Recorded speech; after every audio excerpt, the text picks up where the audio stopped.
Cet événement sportif mondial, mais aussi culturel, les Jeux olympiques d'hiver de Milan-Cortina ouvrent aujourd'hui avec un grand spectacle. C'est ce soir et c'est l'objet de notre échange et de votre chronique, Sonia Patricelli. Bonjour. Oui, bonjour à tous. Effectivement, l'Italie veut montrer au monde ses artistes et son patrimoine culturel exceptionnel. Un spectacle éclaté sur 4 sites différents nous attend entre Milan et les fameuses montagnes des Dolomites. Même si c'est une star américaine qui attirera tous les regards, la chanteuse Maria Carey, dont la voix exceptionnelle couvre 5 octaves, chantera en italien dans le mythique stade San Siro de Milan. Elle l'a confirmé, vous le voyez il y a quelques semaines sur les réseaux sociaux, dans cette vidéo en anglais et en italien. Devant plus de 60 000 spectateurs également, et accompagnée de plusieurs centaines de musiciens ainsi que des chanteurs de la Scala de Milan, le public entendra aussi résonner la voix du ténor italien, le plus connu au monde, Andrea Bocelli, aveugle depuis l'âge de 12 ans et grand fan de l'Inter Milan d'ailleurs.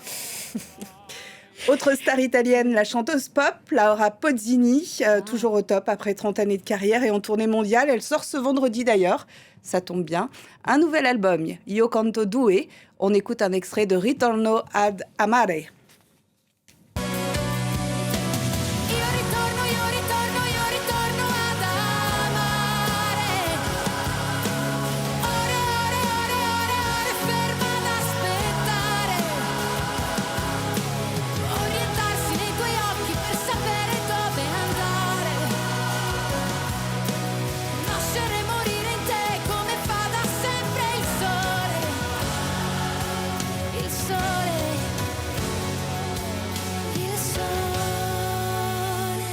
Bon, l'Italie, ce n'est pas que la musique. Milan, c'est aussi la capitale de la mode et des arts, Sonia.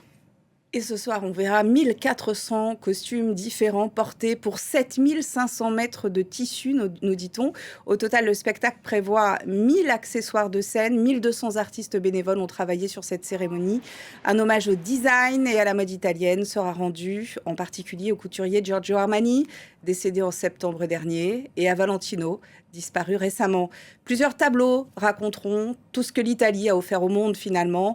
Évidemment, la Renaissance avec les génies, Raphaël et Michelangelo, et les deux vasques qui accueilleront la flamme sont inspirés des nœuds de Léonard de Vinci. 2h30 de spectacle nous attendent. Ce sera une cérémonie plus classique qu'à Paris, autrement dit axée sur l'histoire et le patrimoine italien. Et puis autre événement attendu et clivant aussi dans le même temps, le 8 février prochain, c'est dimanche, la prestation de l'artiste portoricain Bad Bunny, dont on a beaucoup parlé dernièrement. Ce sera lors de la mi-temps du Super Bowl en Californie. Tout juste auréolé de 3 Grammy Awards, le phénomène du reggaeton doit se produire devant plusieurs dizaines de millions de téléspectateurs et spectateurs dans le Levi's Stadium de Santa Clara. À 31 ans, ce natif de Porto Rico, très attaché à son île et à sa culture, est l'un des artistes les plus écoutés au monde, voire le plus écouté au monde. Il est connu pour ses critiques répétées contre la politique migratoire et sociale de l'administration Trump. Il est aussi un puissant défenseur des droits de la communauté LGBTQ+. Bad Bunny sera le tout premier artiste latino à ne chanter qu'en espagnol et à se produire en solo. C'est d'ailleurs lui qui avait renoncé, rappelez-vous, à toutes ses dates de concert aux États-Unis pour ne pas mettre en danger son public, dénonçant les agissements de la police ICE. Il s'est exprimé hier à San Francisco sur ce concert de dimanche. Je veux bien sûr amener beaucoup de ma culture sur scène. Je ne veux pas dévoiler de spoilers, mais ça va être amusant.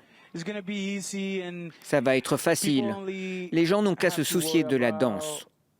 Je sais que je leur ai dit qu'ils avaient 4 mois pour apprendre l'espagnol, mais ils n'ont même pas besoin d'apprendre l'espagnol. Il vaut mieux qu'ils apprennent à danser. Je pense que c'est mieux que quelque chose qui ne vient pas du cœur.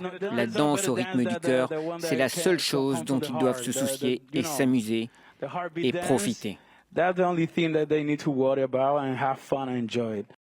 Nabia, je crois que vous avez adoré son chapeau. On va essayer de vous trouver le même. Alors, depuis l'annonce de Bad Bunny au Super Bowl, Donald Trump avait dénoncé une décision, je cite, totalement ridicule de la NFL, la puissante ligue de football américain. Une organisation militante proche du président américain Turning Point USA a organisé une contre-programmation avec un concert, je cite, entièrement américain.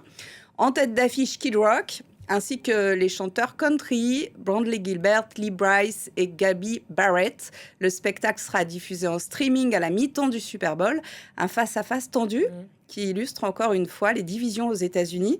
J'en profite pour vous rappeler nos émissions spéciales tournées à Nashville, la musique country bande son de l'Amérique de Trump à retrouver sur notre site france24.com et sur YouTube.